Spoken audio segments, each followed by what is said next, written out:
الرحمن الرحيم الحمد لله رب العالمين اللهم صل وسلم على سيدنا محمد الفاتح لما أغلق والخاتم لما سبق ناصر الحق بالحق والهادي إلى صراطك المستقيم وعلى آله وأصحابه حق قدره ومقداره العظيم سبحانك لا علم لنا إلا ما علمتنا إنك أنت العليم الحكيم ولا حول ولا قوة إلا بالله العلي العظيم رب اشرح لي صدري ويسر لي أمري واحلل عقدة من لساني يفقهوا قولي أما بعد.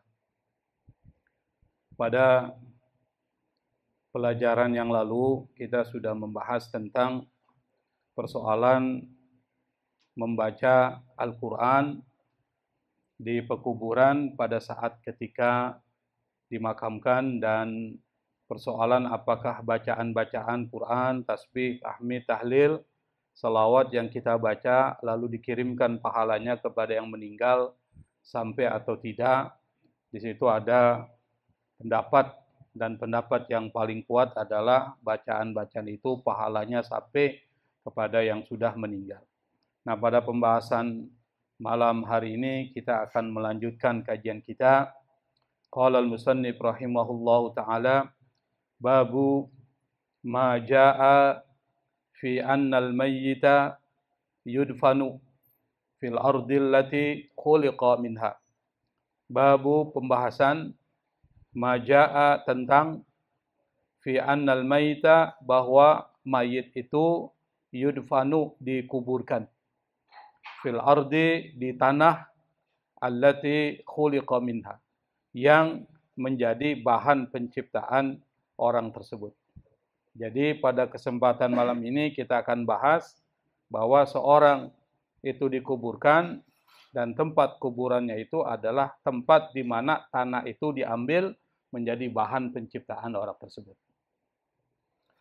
Rawat Tirmidzi wa ghairuhu anna Rasulullah sallallahu alaihi wa alihi wasallam qala Imam At-Tirmidzi meriwayatkan seperti yang kita sudah sering bahas, At-Tirmidzi ini adalah kolektor hadis. Sama dengan seperti Imam Bukhari, Imam Muslim, Imam Abu Dawud, An-Nasa'i. Nah, termasuk di sini adalah At-Tirmidzi. Wa ghairuhu, dan para kolektor hadis lain juga meriwayatkan hadis yang sama. Apa kata At-Tirmidzi? Anna Rasulullah sallallahu alaihi wa alihi wasallam, bahwa Rasulullah sallallahu alaihi wasallam bersabda, "Idza qadallahu," apabila Allah telah menetapkan qada. Qada itu artinya menetapkan, menentukan dengan pasti, itu menggunakan qada.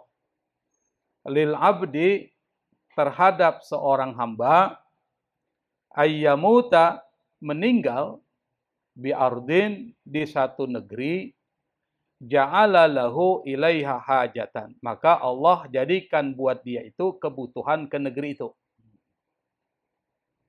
Jadi kalau seandainya Allah tetapkan mati kita, misalnya di Bogor, maka tiba-tiba ada sesuatu yang membuat kita pergi ke sana. Itu biasanya gitu. Sama kasus waktu tahun 2018 bulan September di Palu ya, pada saat terjadi peristiwa besar bencana yaitu gempa, tsunami dan likuifaksi, itu ada orang datang dari toli-toli satu keluarga hanya untuk menghadiri peristiwa festival kelahiran dari kota Palu itu. Yang saat itu memang terjadi musibah. Datang dia ke situ. Meninggal. Meninggalnya dia padahal dia nggak punya rencana. Tiba-tiba dia mau pergi aja. Datanglah dia ke tempat itu. Disitulah dia mati tenggelam terkena tsunami. Makanya orang kalau berpergian itu harus sudah berpesan. Kalau ente pergi, pesan sudah wasiat. Dan berpergian itu jangan karena maksiat. Nanti akan diajarkan oleh para ulama kita. Kenapa? Bisa jadi itulah yang terakhir perjalanan kita. Makanya ada yang meninggal di Mekah itu pergi haji. Boleh jadi dia dibuat dari tanah Mekah itu. Sehingga Ada saja jalan dia pergi ke Mekah, meninggallah dia di sana. Seperti itu. Kalau Bang Haji Poji ini kan dari Surabaya nih. Tapi tanahnya tanah Jakarta dia. Tanah Kemanggisan dia nih. Dekat At-Taqwa lagi. Tapi kita nggak tahu kan di mana kita meninggal kan. Kita nggak tahu itu. Nah, kata Nabi, apabila Allah menetapkan seorang hamba mati di satu tempat, satu negeri, maka Allah jadikan dia punya kebutuhan ke tempat itu. Itu hadis ini diriwayatkan oleh Imam At-Tirmidzi dan ulama-ulama lain yang merupakan kolektor hadis. Itu yang pertama. Warawat Ad-Dailami, Imam Ad-Dailami, beliau meriwayatkan hadis marfu'an sampai kepada Nabi, dan Ad-Dailami ini sama dengan seperti At-Tirmidzi. Cuma kitab kumpulan dari hadis yang dikumpulkan Imam Ad-Dailami itu tidak sama dengan kitab-kitab yang masuk kategori 6 kitab hadis yang muktabar. Yang dianggap 6 kitab hadis yang muktabar itu ya Sahih Bukhari, Sahih Muslim, Tirmidzi, kemudian An-Nasa'i, Sunan Abu Daud, dan satu lagi apa tuh? Ibnu Majah. Sunan Ibnu Majah itu 6. Nanti ditambah dengan 9 kitab hadis, Al-Muwatta, Musnad Ahmad bin Hambal, dan seterusnya. Nah, termasuk Ad-Dailami ini adalah seorang hafiz, orang yang posisinya menghafal 100.000 hadis, beserta sanadnya, mempunyai pengetahuan yang luas tentang hadis, dia paham isinya, dan hal-hal lain yang terkait dengan hadis dia paham. Dan beliau ini lahir pada tahun 833 Hijriah. Tapi kalau diukur dengan Masehi, sekitar 1.500 atau 1.600-an. Jadi, termasuk ulama-ulama yang satu masa dengan Bukhari Muslim. Namanya ulama tabi'ut tabi'in. Jadi bukan tabi'in, tapi dia ulama setelah Imam Syafi'i. Setelah Imam Syafi'i, Imam Ahmad bin Hambal baru masuk kategori ini. Ad-Dailami. Kata Imam Ad-Dailami meriwayatkan sebuah hadis, kullu mauludin, setiap bayi yang dilahirkan. Maulud itu yang dilahirkan, orang yang dilahirkan. Yudsaru, ditaburkan tuh. Di mana ditaburkan? Ala surratihi, di pusatnya ini. Pusar. Di pusarnya surah. Apa yang ditaburkan? Min turabi hufratihi, dari tanah di mana tempat dia dikuburin. Jadi dari tanah tempat di situ dia dikuburkan, maka tanah itu ditaburkan ke surahnya ini. Pusarnya. Cuma kita nggak lihat kan? Kita nggak lihat pada saat ditaburkan itu. Fa'idha mata, apabila orang tersebut meninggal, rudda ila turbatihi, maka orang itu dikembalikan ke tanahnya, di mana dia diciptakan. Ditaburnya di situ. Kita nggak tahu di mana itu. Itu kata Nabi Muhammad SAW. Qala Abu Hatim rahimahullah, berkata Abu Hatim, dan Abu Hatim ini juga termasuk adalah seorang ulama yang beliau ini lahir di Rai. Rai ini sekarang ini seperti di wilayah Iran, Rai. Dan beliau ini adalah ulama yang banyak menuntut ilmu sampai pergi ke wilayah Kufah, Basrah, Baghdad, Damaskus, Mesir, dan perginya itu bukan dengan kendaraan, tapi dengan berjalan kaki. Lahir tahun 195 Hijriah. Berarti lebih dulu ketimbang dari Ad-Dailami, Ibnu Abu Hatim, termasuk ulama ahlul hadis. Abu Hatim ini mengatakan, qala Abu Hatim rahimahullah, ma najidu li Abi Bakrin wa Umar fadilatan misla hadhil fadilah. Kata Abu Hatim, saya atau kami tidak pernah mendapati keutamaan seperti keutamaan yang dimiliki oleh Abu Bakar dan Umar. Kenapa? Fa innatinatahuma, karena tanah di mana kedua orang ini diciptakan, mintinati Rasulillah sallallahu alaihi wasallam, sama dengan tanah di mana Rasulullah diciptakan. Makanya Abu Bakar dan Umar dikuburnya di mana? Di samping Rasul.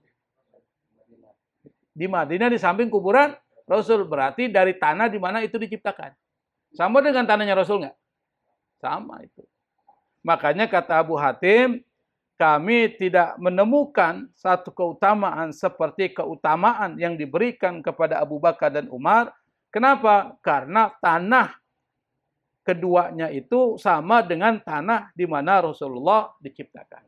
Buktinya adalah kedua orang ini meninggal dikuburkan di samping makam Rasulullah SAW. Berarti kalau kita nanti dimakamkan di Kober, kita sama dengan orang-orang Kober itu.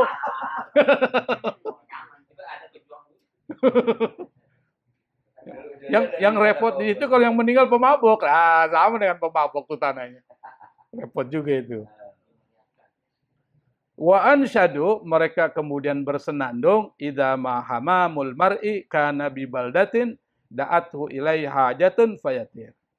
Syair ini mengatakan, apabila burung dara seseorang ada di satu negeri yang kemudian kebutuhan itu membuat dia ada di negeri itu, fayatir, maka dia akan berterbangan. Maksudnya apa? Kalau ada sesuatu di satu tempat, burung itu akan ke situ. Nah, sama seperti kita. Kalau kita memang ajalnya di situ, pasti kita akan pergi ke situ. Nanti dijelaskan di sini nih cerita-cerita tentang orang yang ajalnya memang sudah ditentukan tempatnya. Warawa Al-Hakim At-Tirmidzi. Al-Hakim At-Tirmidzi meriwayatkan, ini beda ya, Tirmidzi yang di atas dengan Tirmidzi yang di bawah. Nah, kalau di sini ada Al-Hakim At-Tirmidzi. Beliau ini lahirnya di Tirmiz. Tirmidzi itu tempat Tirmiz. Tirmiz itu ada di Tajikistan. Tajikistan di mana? Ya, Asia Tengah. Tajikistan. Nah, Tirmiz itu dari Tajikistan, sama dengan Tirmidzi. Kalau Tirmidzi di atas, Abu Isa. Kalau ini Al-Hakim, kitabnya banyak, dia seorang ulama sufi. Nah, salah satu kitab yang hadis ini ada disebutkan, itu di kitab Nawadirul Usul. Saya punya kitabnya itu, tapi PDF. Kata Hakim At-Tirmidzi, beliau meriwayatkan, anna Rasulullah sallallahu alaihi wasallam, bahwa Rasulullah sallallahu alaihi wasallam kharaja yatufu fi nawahil Madinah. Keluar lalu mengitari di sisi-sisi kota Madinah. Fa idza biqabrin, tiba-tiba dia berhenti di satu kuburan. Yuhfaru, digali. Fa aqbala, Nabi kemudian datang menghadap hatta waqafa alaih, sampai Nabi berhenti di kuburan itu. Faqala, Nabi berkata, liman hadzal qabru? Kuburan ini punya siapa? Nabi bertanya. Faqalu, mereka menjawab, li rajulin minal Habasyah. Punya seorang yang datang dari Ethiopia. Habasyah. Jauh nggak dari Madinah Ethiopia tuh? Jauh tuh, Afrika Selatan. Padahal ini di Madinah. Faqala Rasulullah kemudian berkata, la ilaha illallah, tidak ada Tuhan selain Allah. Siqa min ardihi hatta dufina fil ardi allati khuliqa minha. Dia digiring dari tanahnya, tempat dia tinggal, hatta dufina, sampai dia dikuburkan, fil ardi allati khuliqa minha, di tanah di mana dia diciptakan dari tanah tersebut, yaitu tanah Madinah. Makanya dia mati dikuburkan di kota Madinah. Dan hadis ini diriwayatkan oleh Al-Haythami dalam kitab Majma'uz Zawaid. Wa akhrajahu Ibnu Majah, dan diriwayatkan oleh Ibnu Majah. Ibnu Majah sama dengan Ad-Dailami, sama dengan At-Tirmidzi, sama dengan Bukhari, sama dengan Muslim. Dia adalah kolektor hadis. Marfu'an, yang hadis ini adalah hadis marfu, hadis yang sampai kepada Nabi. Apa kata Ibnu Majah? Idza kana ajalul abdi bi ardin, apabila ajal seorang hamba itu ada di satu negeri. Di sini kan ditulisnya au saqathu, ya kan? Di dalam kitab Darul Kutub yang benar adalah au sabathu. Di situ apa itu? Au sabathu, ya? Hah?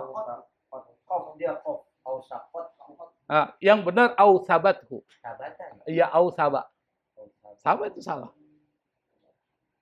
Bukan au saqathu, au sabatu. Harusnya qaf itu jadi ba. Nah, salah kan?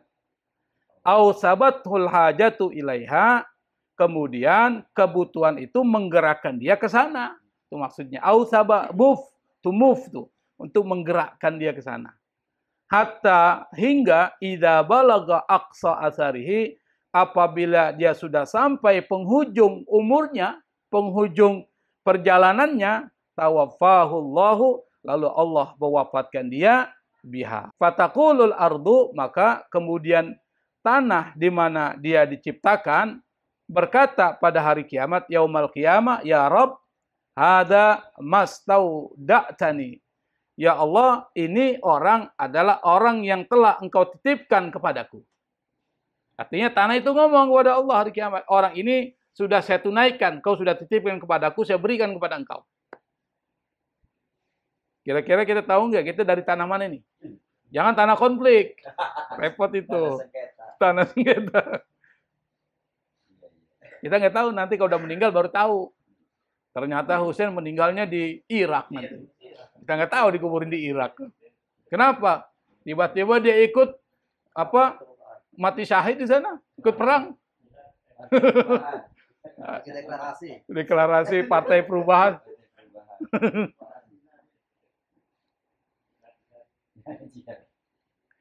Wa min huna, dari sini qalal ulama radhiyallahu anhum, para ulama radhiyallahu anhum berkata, kata para ulama melihat dari hadis-hadis yang di atas, di mana orang kalau memang ditentukan matinya di satu negeri, maka pasti ada kebutuhan di mana dia pergi ke negeri itu.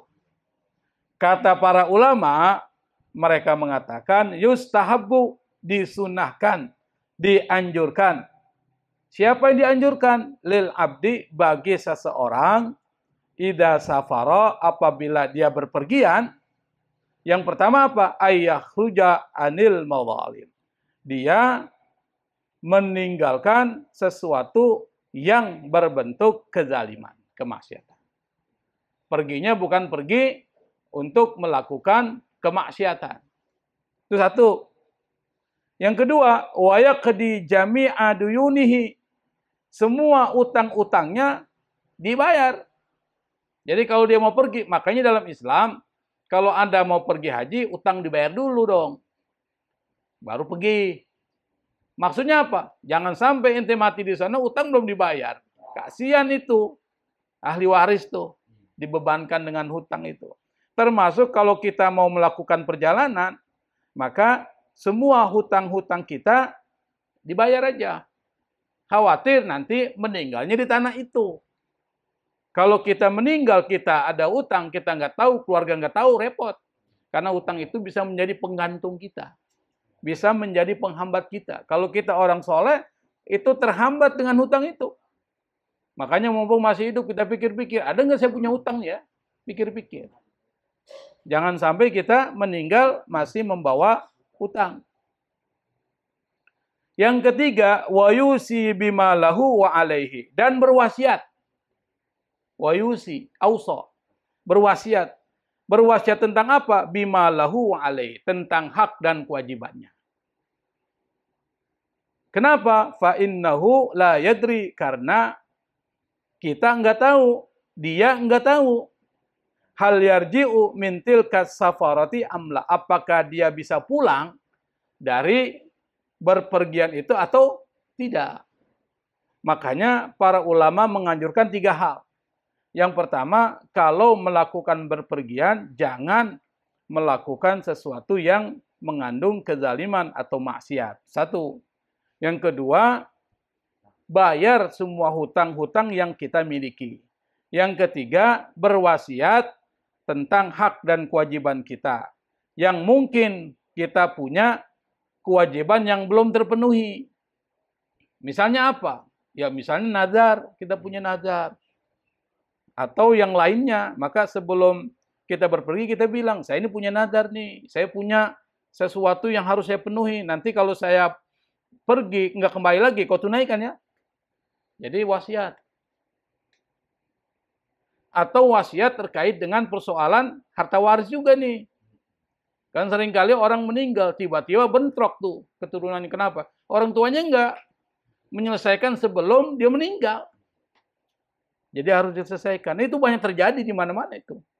Kenapa? Karena terkait dengan persoalan tidak ada kejelasan oleh orang yang memiliki harta itu, pas dia meninggal ribut ini, terjadilah keributan itu. Dan itu terjadi di mana-mana. Nah, kalau bisa bagi-bagi dulu. Yang bagus seperti itu, sudah dipikirin. Bagi yang hartanya banyak, kalau hartanya nggak banyak nggak usah dipikirin. Gaji Poji ini kan hartanya banyak nih. Nah itu harus dipikirin tuh. Tapi kalau orang Jawa bilang ngaluk katanya. Apa itu? Kalau gitu, kalau kita udah gitu ngaluk ya, Haji ya. Ngaluk apa? Ngaluk kan gitu kalau pulang. Padahal Ini aja orang Jawa nggak tahu ngaluk. ngaluk pulang. Ngaluk pulang. Bukan ngaluk itu kayak gitu, pesan-pesan gitu. Oh. Iya, dia wasiat. Benar ya, sama tandanya. Iya, sama. Pesan. Kita juga sama. Iya, pesan-pesan. Ini. Enggak, kita udah sebelum meninggal kita bagi dulu. Iya. Tapi kalau kadang-kadang berpergian kita nggak tahu. Iya, makanya. Kalau berpergian. Nah ini ada syair nih. Syairnya mau dibaca nggak nih? Wa ansada Sayyidi Abdul Aziz Ad-Darini rahimahullah. Ada seorang ulama namanya Abdul Aziz Ad-Darini. Kitabnya banyak nih. Saya punya satu kitabnya, Thaharatul Qulub. Ada kitabnya itu. Kalau mau nanti saya kirim, saya punya PDF-nya nih. Nah dia termasuk penyair. Dia mengatakan, idza madaqa sadruka min biladin tarhal taliban baladan siwaha. Apabila hatimu merasa sempit berada di satu negeri, artinya apa? Nggak nyaman ya di situ. Tarhal taliban baladan siwaha. Maka pasti kau akan pergi mencari negeri selain negeri itu. Hijrah. Kenapa? Di sini mau dagang susah banget. Pergilah dia. Seperti Amri kan? Setengah mati dia jualan di sini. Hijrah dia. Pergilah ke tempat. Sekarang makmur dia. Laku dagangannya. Di sini mungkin bukan rezekinya di sini. Fa innaka wajidun ardan bi ardin wa nafsuka lam tajid nafsan siwa. Karena engkau menemukan satu tempat tanah di satu negeri, sementara dirimu lam tajid nafsan siwa, tidak mendapatkan jiwa selain jiwa itu. Artinya apa? Kalau jiwa nggak bisa diganti orangnya, tapi tempat bisa diganti nggak? Bisa. Masainaha khattan kutibat alaina. Kita melakukan perjalanan itu apa? Khattan. Khattan ini artinya langkah-langkah ya. Khattan bisa garis, bisa langkah. Kutibat alaina, yang kita sudah ditetapkan. Jadi kita menjalani sesuatu yang kita sudah ditetapkan. Waman kutibat alaihi khattan masya'a. Barang siapa yang sudah ditentukan jalannya, caranya, pasti dia akan lalui jalan itu. Begitu tuh. Saya sering tuh. Misalnya tiba-tiba kita merasa biasanya lewat sini nih. Ah malas ya, putar aja tuh. Ternyata di situ ada musibah.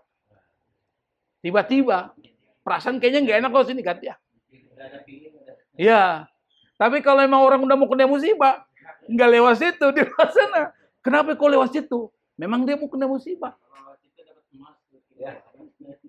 Artinya sesuatu yang nggak kepikiran dia, tiba-tiba dia jarang lewat situ, kok dia lewat situ?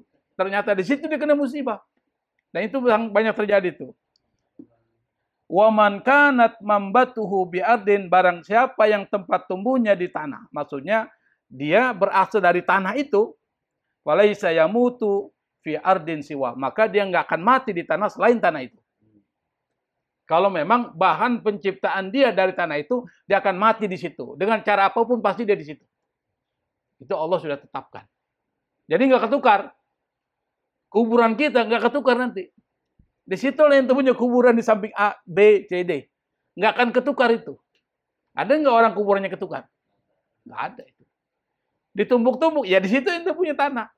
Jadi bahasanya begitu. Nah di sini dijelaskan nih. Waruya diriwayatkan anna rajulan, ada seorang dakhala ala Sulaiman ibni Daud. Datang menemui Sulaiman bin Daud. Dakhala itu artinya masuk ya, tapi maksud di sini adalah datang menemui Sulaiman bin Daud alaihi wassalatu wassalam. Faqala, orang itu berkata, ya Nabi Allah, wahai Nabi Allah, innali hajatan, saya punya kebutuhan. Bi ardil Hindi, di tanah Hindia. Wa as'aluka an ta'mura riha fatahmiluni ilaiha hadisa. Saya mohon kepada engkau, tolong kau perintahkan rih, angin, fatahmiluni, lalu angin itu membawa saya ilaiha, ke negeri India itu, hadisa, sekarang ini. Fara'a Sulaiman malakal mauti indahu. Nabi Sulaiman melihat kepada malaikat maut di sisi dia, tentu dalam rupa seperti manusia. Kalau rupa malaikat, takut orang itu. Wa huwa mutabassim. Malaikat itu sedang tersenyum. Faqala lahu, Nabi Sulaiman berkata kepada malaikat, mimma tabassumuka, mengapa engkau tersenyum? Apa yang membuat engkau tersenyum? Faqala, malaikat maut, dia berkata, ta'ajjuban, saya heran. Inni umirtu, saya diperintahkan, biqabdi ruhi hadar rajuli, untuk mencabut ruhnya orang ini fi baqiyati hadisa, di saat ini juga, di sisa-sisa waktu ini, maksudnya dikit lagi maksudnya. Bil Hindi, di Hindia, dia bilang, wa ana arahu indak, sementara aku lihat dia ada di sampingmu, ini kan jauh tempatnya. Saya tersenyum, kenapa? Faru iya, lalu kemudian an-nariha hamalatu ilal Hind. Kemudian diriwayatkan bahwa angin membawa dia ke tanah India. Memang dia matinya di sana. Dia pergi ke sana. Saya cabut dia di sana. Fitil kasa'a, pada waktu itu faqubido biha, maka kemudian ruh orang itu dicabut oleh malaikat Israel dengan izin Allah Subhanahu wa taala. Padahal jarak dia, tempat itu dengan India itu jauh. Nabi Sulaiman tinggal di mana sih? Palestina. India di mana? Jauh banget. Dia berada di Palestina. Malaikat Israel di sampingnya. Malaikat Israel beran. Orang ini kok ada di sini? Padahal dikit lagi saya mau cabut dia. Itu di tanah India. Kok dia masih di sini? Jarak antara tempat ini dengan India kan jauh banget. Ternyata angin bawa orang itu ke India. Karena perintah Nabi Sulaiman. Saya cabut nyawa orang itu di India. Artinya apa? Memang tanahnya di situ dia meninggal. Tiba-tiba dia minta Nabi Sulaiman untuk mengantarkan dia ke negeri India karena ada kebutuhan. Luar biasa ini. Ada poin. Dan cerita ini juga ada dalam kitab Ihya Ulumuddin, tapi dengan versi yang berbeda. Tapi sama intinya. Ada disebutkan. Qalal ulama'u, berkata para ulama, wa fil hadis sabiqi, pada hadis sebelumnya, min qaulihi sallallahu alaihi wasallam, dari sabda Nabi, ma min mauludin illa wa yunsaru ala surratihi min turabi hufratihi. Tidak ada seorang yang dilahirkan kecuali ditaburkan di atas pusatnya atau pusarnya dari tanah di mana dia akan dikuburkan. Kata ulama, di dalam hadis ini ada manqabatun azimatun li Abi Bakrin wa Umar radhiyallahu taala anhuma. Ada kebanggaan yang besar. Manqabah itu mafkharah, kebanggaan. Dari kata itu muncul kata manaqib tuh. Manqabah, manaqib. Manaqib itu kan isinya tentang prestasi ya, bukan kegagalan-kegagalan. Maka kalau ada isi tentang manaqib, tentang kegagalan orang, itu bukan manaqib namanya. Itu aib tuh. Sebut manaqib itu dia punya prestasi-prestasi. Makanya kalau orang meninggal jangan dibicarain kekurangannya. Kan testimoni itu. Dipanggil si A, si B, si C untuk bicara tentang yang meninggal itu. Jangan bicara keburukan dia. Justru testimoni keburukannya diangkat. Itu membuka aib dia. Bicara yang bagus-bagus tentang dia. Meskipun ada keburukan, iya karena manusia. Tapi yang diangkat yang baik aja. Dia ini pernah begini. Nah, kita bicara aja tentang itu. Yang baik-baik dari orang itu. Itunya hebatnya Islam. Jangan mengungkapkan aib orang yang sudah meninggal. Kalau ada kebaikan itu yang harus dibicarakan. Itu yang perlu diceritakan. Sehingga bisa membantu orang yang sudah meninggal. Kata ulama, mereka mengatakan dalam hadis yang disebutkan tadi, di mana seorang dilahirkan kecuali di atas pusarnya itu ditaburkan tanah di mana dia dikuburkan. Di sini ada kebanggaan yang sangat besar buat Abu Bakar dan Umar radhiyallahu taala anhuma. Kenapa? Li'anna tinatahuma min tinati Rasulillah sallallahu alaihi wasallam. Karena tanah kedua orang ini berasal dari tanah yang sama dengan tanah Rasulullah sallallahu alaihi wasallam. Wa kana Muhammad ibn Sirin radhiyallahu taala anhu yaqul, seorang ulama yang bernama Muhammad bin Sirin, beliau termasuk ulama tabi'in. Jadi ulama tabi'in yang sangat terkenal, sama satu masa dengan Imam Hasan al-Basri, adalah Ibnu Sirin, ahli fikih, ahli hadis. Ya. Kalau kita belajar sejarah hukum Islam, pasti akan kenal namanya Muhammad bin Sirin ini. Seorang ahli fikih, ahli hadis dari generasi tabi'in. Dia berkata, "Lau anni hulibtu la halabtu sadiqan barran ghayra syakin annallaha ma khalaqa Muhammadan nabiyahu sallallahu alaihi wasallam wa Abu Bakrin wa Umar radhiyallahu ta'ala anhuma illa min tinatin wahidatin summa raddahum ila tilka tinah." Lau anni, seandainya aku hulibtu, diminta untuk bersumpah, la halabtu, saya pasti akan bersumpah shadiqan barran ghayra syak, bersumpah dengan jujur, tulus, tanpa ada keraguan, annallaha, bahwa Allah ma khalaqa Muhammadan, tidak menciptakan Muhammad nabinya, wa Abu Bakar wa Abu Bakrin wa Umar, tidak menciptakan Abu Bakar dan Umar, illa min tinatin wahidah, kecuali dari satu tanah yang sama. Itu kata Ibnu Sirin. Kalau saya disuruh bersumpah, saya akan bersumpah bahwa tanahnya Abu Bakar, tanahnya Umar, dan tanah Rasulullah itu tanah yang sama. Kenapa? Dikuburkan di tempat yang sama. Kalau tanahnya sama, berarti kedua orang ini orang mulia. Karena sama tanahnya dengan tanah Rasulullah SAW. Summa raddahum ila tilka tinah. Kemudian mereka ini dikembalikan kepada tanah yang sama itu. Yaitu tempat di mana Nabi dikuburkan di Madinah, di dekat atau di dalam Masjid Nabawi. Qala Imam Al-Qurtubi, berkata Imam Al-Qurtubi, Imam Qurtubi ini adalah yang menulis kitab Tazkirah yang dimukhtasar oleh Abdul Wahab Sya'rani. Dia mengatakan, wa mimman khuliqa min tilka tinah, di antara orang yang diciptakan dari tanah itu, maksudnya tanah sama dengan tanah Rasulullah, sama dengan tanah Abu Bakar, sama dengan tanah Umar. Siapa? Isa bin Maryam. Yaitu Nabi Isa bin Maryam. Alaihi wassalatu wassalam. Lamma soham fil hadis. Karena, lima soha fil hadis. Karena ada hadis yang sahih yang mengatakan annahu, bahwa beliau yudfanu, dikuburkan inda qabri Rasulillah, di dekat kuburnya Rasulullah SAW, idza nazala akhir zaman, apabila nanti dia akan turun pada akhir zaman. Nabi Isa dalam sejarahnya, menurut keyakinan umat Islam, itu nggak dibunuh. Nggak dibunuh. Tetapi yang dibunuh adalah orang yang diserupakan seperti Nabi Isa, dan dia yang dibunuh. Namanya Yudas Iskariot. Nah, Nabi Isa diangkat ke langit. Tahu begitu kan ceritanya? Nanti di akhir zaman, sebagai tanda akhir zaman itu, beliau akan diutus oleh Allah turun ke bumi untuk membunuh makhluk yang bernama Dajjal. Sekarang Dajjal belum turun.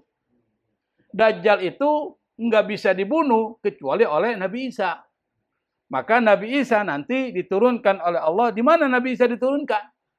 Di mana? Di Damaskus. Kota Damaskus, di Menara Putih sebelah timur kota Damaskus.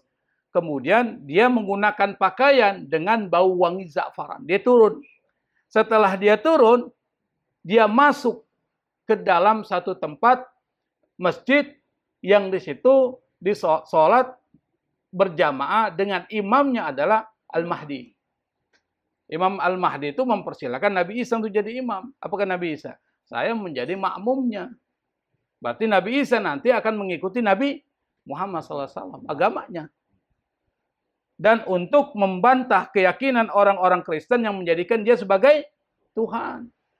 Termasuk membunuh makhluk yang bernama Dajjal. Di dalam hadis Nabi, ini saya bacakan hadisnya. Yang hadisnya panjang tapi saya terjemahkan saja. Di situ dikatakan, Allah mengutus Isa bin Maryam turun di Menara Putih sebelah timur kota Damaskus. Dia menggunakan pakaian yang dicelup dari za'faran sambil berpegangan pada sayap dua orang malaikat. Jika dia menganggukkan kepalanya, maka air menetes. Jika dia mengangkat kepalanya, maka ada bola-bola air bening seperti permata menggelinding turun. Setiap orang kafir yang mencium bau napas Nabi Isa pasti akan mati. Dan napasnya itu mencapai jarak sejauh pandang matanya. Lalu dia memburu Dajjal hingga akhirnya dia menemukan di bab Lut. Jadi nanti ada pintu gerbang namanya Lut. Di sana dia membunuh, lalu Isa bin Maryam mendatangi sekelompok kaum yang telah dilindungi oleh Allah Subhanahu wa taala. Dia mengusap wajah mereka dan memberitahu mereka tentang derajat mereka di surga. Dan ketika Nabi Isa jadi pimpinan, itu semua binatang buas, enggak ada yang jadi buas, Pak. Jadi singa yang biasa makan orang, tangan kita kasih pun enggak dimakan oleh singa. Saking damainya dan makmurnya negeri itu. Itu Nabi Isa nanti turun di akhir zaman. Dan Nabi Isa nanti akan menikah. Sekarang kan nggak menikah nih. Nanti dia turun akan menikah dan dia dikuburkan di mana? Di samping kuburan Rasulullah SAW. Kenapa? Karena tanahnya sama. Itu menurut riwayat. Nah, saya pikir sampai sini ya, udah jam berapa nih? 20.45 ya. 45 menit. Mudah-mudahan informasi yang disampaikan oleh Syekh Abdul Wahab Sa'rani itu bisa memotivasi kita apa pesan-pesan yang perlu kita laksanakan, yaitu kalau kita berpergian jangan lupa tuh. Yang pertama, jangan untuk kepentingan maksiat. Kedua, semua hutang kita kalau bisa dipenuhi. Yang ketiga, berwasiat kepada orang yang kita tinggalkan tentang apa yang perlu kita wasiatkan. Dan yang keempat apa? Nah, berarti Duban dengerin. Yang lain nggak denger. Ya, saya pikir itu. Wallahu musta'an. Assalamualaikum warahmatullahi wabarakatuh.